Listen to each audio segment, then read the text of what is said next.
Baik, Assalamualaikum warahmatullahi wabarakatuh. Perkenalkan, nama saya Erdurani dengan NPM 073518111026. Nah, di sini saya akan menjelaskan tentang penjelasan dari praktikum 4, yang dimana sebelumnya sudah ada praktikum 1, 2, dan 3. Pada praktikum 4 ini, saya akan membahas tentang array dan handling error atau penanganan error. Oke, yang pertama yaitu saya akan menjelaskan tentang array, yang mana array ini kita bisa menggunakan tipe data primitif atau maupun tipe data reference. Yang dimana tipe data primitif ini misalnya integer, float, ataupun boolean. Sedangkan untuk tipe data reference ini merupakan tipe data yang berupa objek. Array itu bisa juga merupakan array single dimensi atau satu dimensi, dan juga bisa merupakan array multidimensi, yang dimana array ini pembuatannya dibagi atas 3 step. Yang pertama yaitu bagaimana cara mendeklarasikan array, yang kedua itu bagaimana cara menginisialisasikan array, dan yang ketiga itu bagaimana cara kita mengambil data yang sudah tersimpan di dalam array. Oke, langsung saja kita akan membuat contohnya. Kita buka Eclipse seperti biasanya.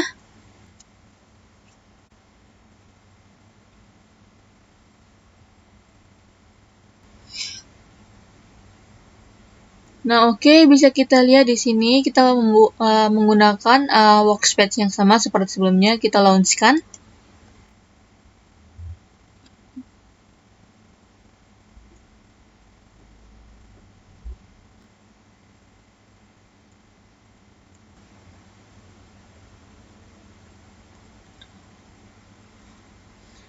Nah, bisa kita lihat di sini, yang pertama ada package praktikum 1, 2, dan 3. Kemudian kita akan membuat package baru, new package praktikum 4. Oke, kita finish. Nah, di dalam package ini kita akan membuat kelas baru untuk membuat contohnya. Yaitu di sini saya akan membuat misalnya test array. Oke, kita finish. Nah, di sini sudah ada kelas baru bernama test array. Kita bisa buat langsung contohnya. Misalnya di sini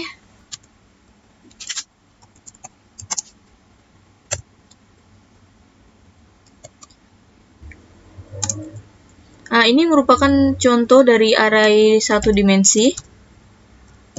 Kita lihat di sini array satu dimensi dengan A sama dengan new integer dengan indeksnya yaitu nilainya 10 misalnya. Kemudian kita tutup. Kemudian kita buat perulangan for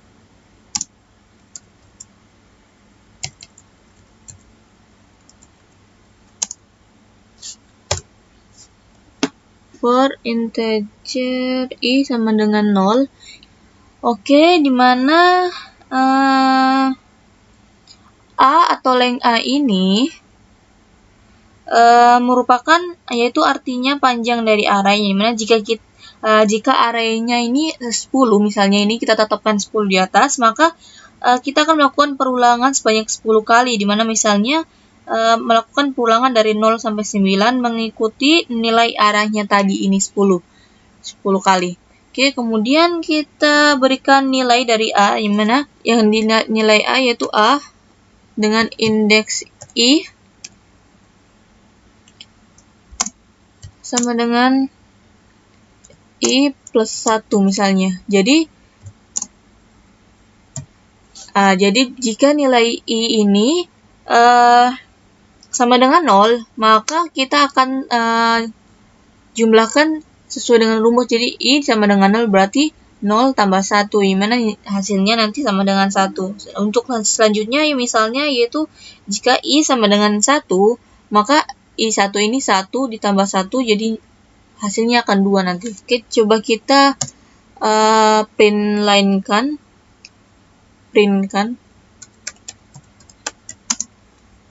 Oke.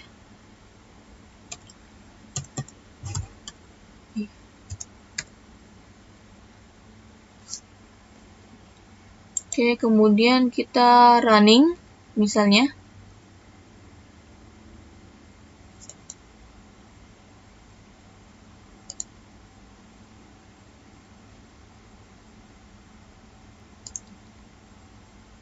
Nah, bisa kita lihat di sini ada perulangan 1 sampai 10 mengikuti panjang arraynya tadi. Oke, misalnya di sini kita akan melanjutkan dengan mengetikkan supaya dia lebih jelas. Sini jadi array yang ke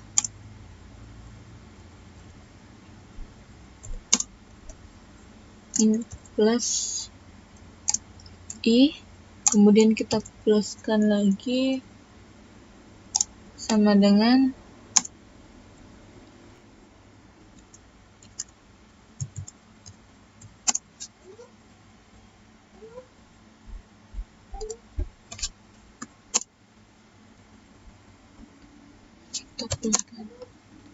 Oke, kita lihat di sini kita akan mencetak tulisan berupa array yang ke i nanti berupa i-nya berapa, nilai i-nya berapa, kemudian akan dicetak sama dengan nilai dari yang sudah dibuat perulangannya. Oke, kemudian kita running kan, coba kita lihat bagaimana hasilnya. Oke, kita lihat di sini array yang ke 0 sama dengan 1, array yang ke 1 sama dengan 2. Misalnya array yang ke 0 sama dengan 1 itu misalnya i tadi nilainya 0, berarti i ini sama dengan i tambah 1, di mana i tambah 1 berarti 0 tambah 1, kemudian nilainya 1 di sini. Oke, untuk selanjutnya misalnya di sini tadi nilai i-nya 1, berarti di sini array yang ke 1 kemudian kita jumlahkan dengan 1, jadi hasilnya sama dengan 2. Kemudian kita bisa menggunakan perintah for each untuk menampilkan isi dari array, gimana? Kita langsung saja, kita berikan komentar dulu buat yang ini. Oke, kita langsung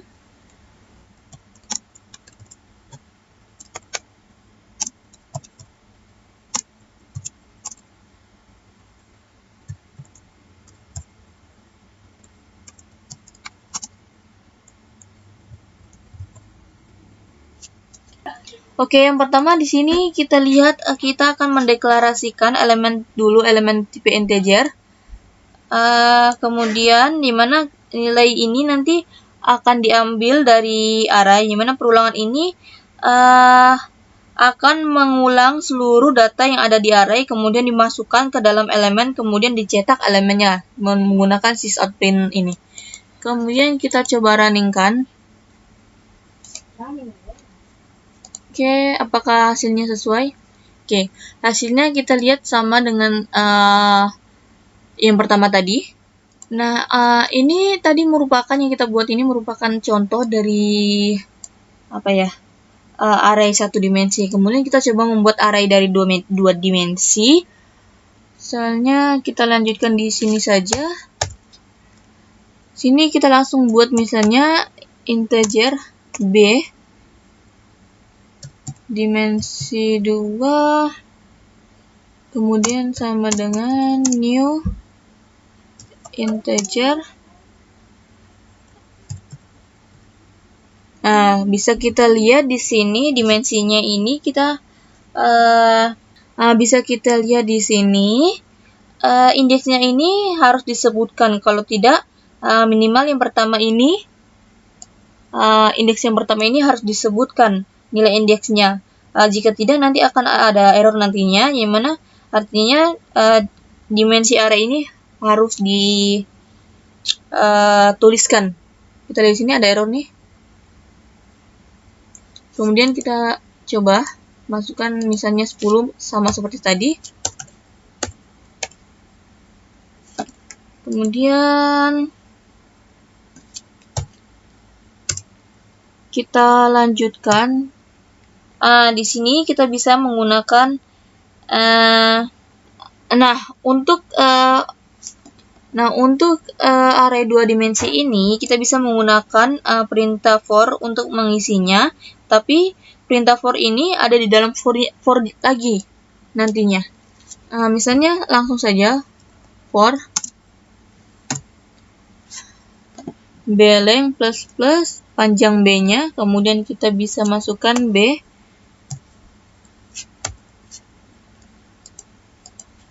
Oke, B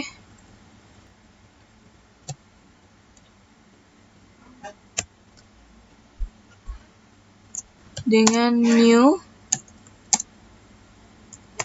integer misalnya sama I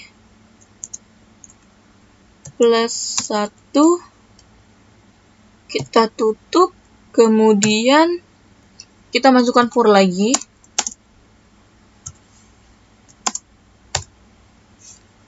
For ini integer J sama dengan J, gimana jika J kurang dari BI ini tadi, kita tambahkan B index, maka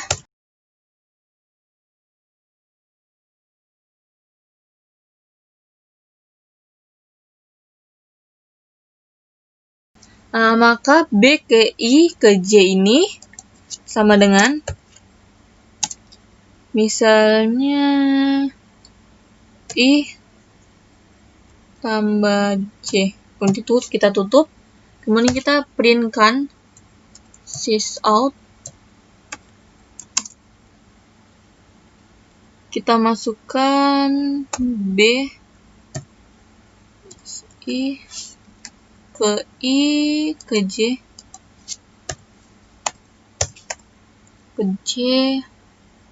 kemudian plus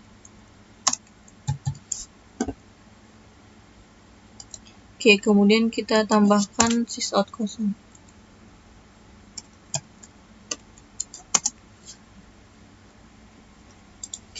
Coba kita runningkan.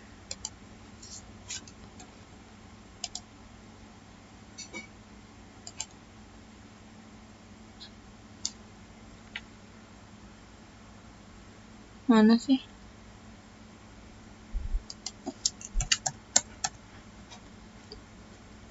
Maaf, ada error di sini. Seharusnya ini di luar. X, kemudian kita taruh di luar. Kemudian kita coba runningkan lagi.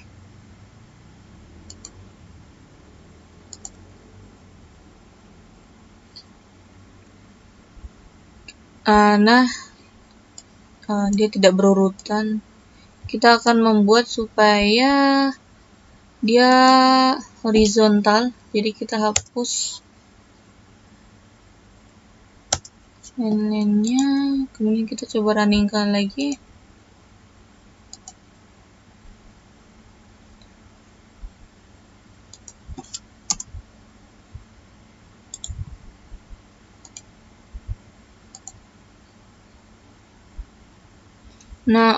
Bisa kita lihat di sini. Kita lihat di sini. Jadi jika B indeksnya sama dengan 0, berarti J0-nya J-nya juga sama dengan 0. J sama dengan 0, I sama dengan 0, dan J sama dengan 0. Maka I tambah J itu sama dengan 0. Jadi 0 tambah 0 sama dengan 0. Jadi misalnya jika B I sama dengan 1, kemudian indeksnya sama dengan 0, J-nya sama dengan 0, jadi 1 tambah 0 sama dengan 1. Kemudian jika BI. Untuk selanjutnya yaitu kita akan membahas tentang handling error atau pengenaan error, di mana pada Java ini ada 3 tipe error. Yang pertama yaitu ada syntax error, yang kedua ada logic atau logika error, kemudian yang ketiga atau yang terakhir itu ada exception error atau runtime error. Yang mana pertama itu ada syntax error, yang dimana syntax error ini merupakan kesalahan yang terjadi di pengkodean seperti pada titik koma tidak ada, titik komanya tidak ada, kemudian huruf besar huruf kecilnya juga tidak ada. Kita langsung misalnya kita berikan contohnya. supaya lebih jelas kita buat kelas baru. Lebih jelasnya kita buat kelas baru. Handling error, kemudian kita save. Oke, langsung saja kita masuk ke contoh dari sintaks error misalnya. Misalnya kita membuat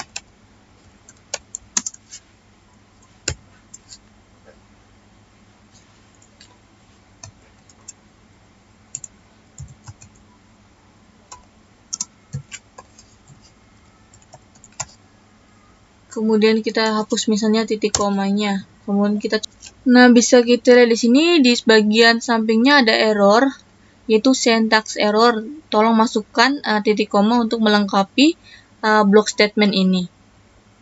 Jadi pada syntax error ini, errornya kelihatan jelas di bagian kodenya, di bagian pengkodeannya di sini.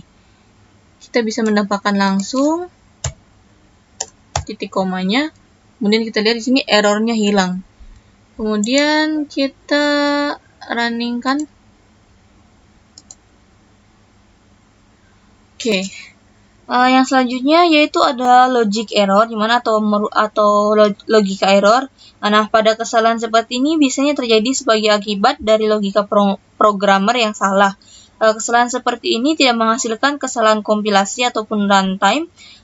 Misalnya looping berjalan terlalu banyak ataupun program menghasilkan output yang salah. Kita lihat contohnya. Oke, selanjutnya itu kita masuk ke logika error atau logic error. Ke bagian contohnya, kita langsung saja buat di sini misalnya. Itu langsung saja di atasnya. Misalnya di sini kita membuat perulangan atau loop for.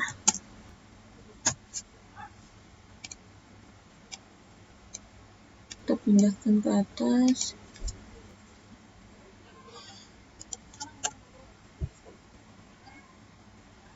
Nah, misalnya yang betulnya kan yang begini ya.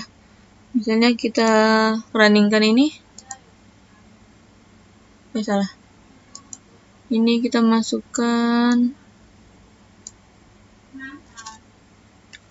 5 misalnya. Oke, kita runningkan ulang.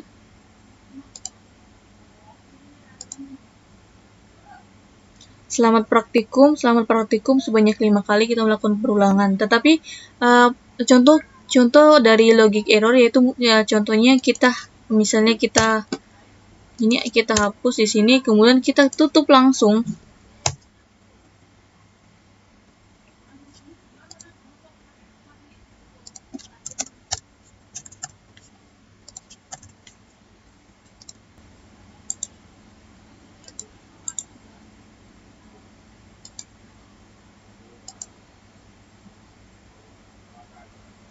Nah, kita bisa lihat di sini kenapa tidak terjadi perulangan, padahal kita bisa lihat di sini jika i sama dengan 0, kita lakukan perulangan sebanyak 5 kali. Kita lihat kenapa hasilnya tidak sesuai dengan yang kita inginkan. Karena ada logika error di sini. Karena setelah for ini kita langsung tutup ini, kita langsung tutup perintahnya. Jadi perintah for ini tidak akan jalan sesuai yang seharusnya karena kita langsung tutup. Cara menanganinya yaitu seperti yang tadi, kita akan membuat kayaknya misalnya di sini kita tutup. Kita jalankan misalnya, oke, kita lihat sini. Nah, sudah jadi.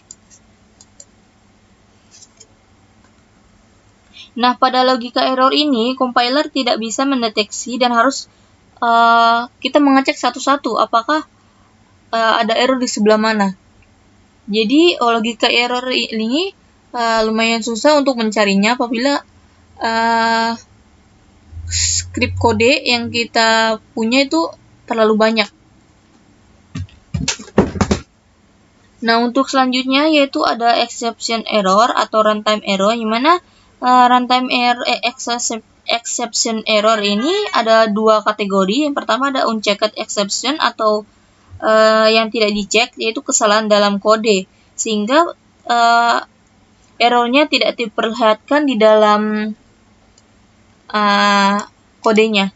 Kemudian yang kedua yaitu ada checked exception, yang mana atau kesalahan yang dicek, jadi kesalahan yang terjadi di luar kode yang sebagian besar berasal dari program dengan input atau output. Yang mana error ini akan diperlihatkan di dalam ini.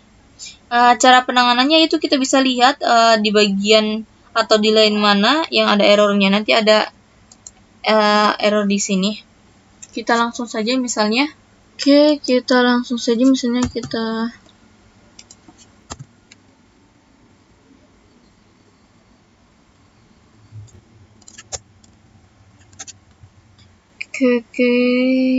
misalnya string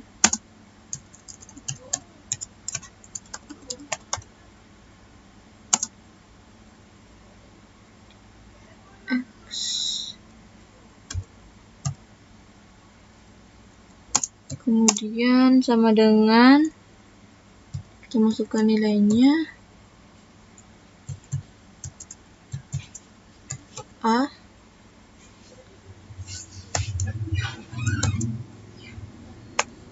b,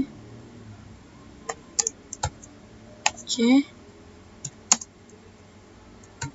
d, e. Kita tutup, kemudian kita melakukan pengulangan for x length dengan ini, misalnya kita akan membuat error, jadi misalnya sama dengan 5. Kita melakukan pengulangan sebanyak 5 kali. Kita lihat di sini, kemudian kita print out kan, itu x.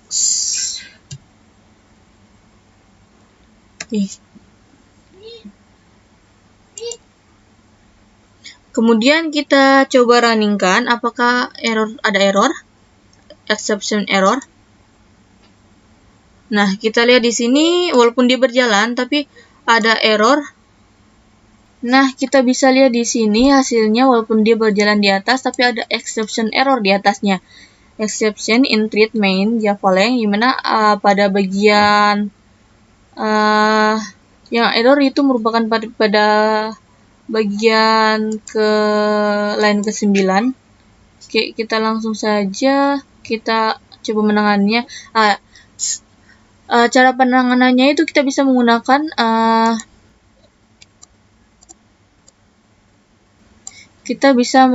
try catch, ataupun kita bisa mencari tadi line mana yang salah. Coba kita coba dulu menggunakan try catch, misalnya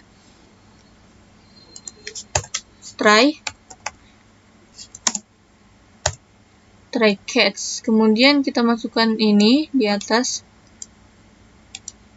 Oke, kita coba runningkan.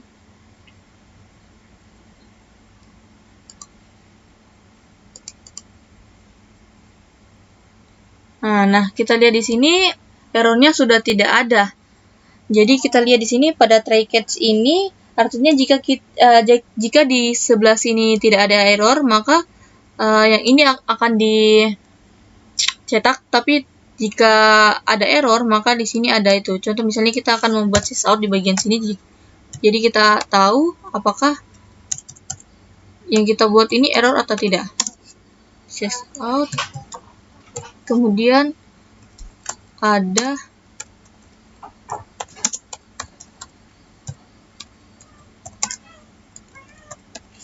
kemudian kita coba runningkan.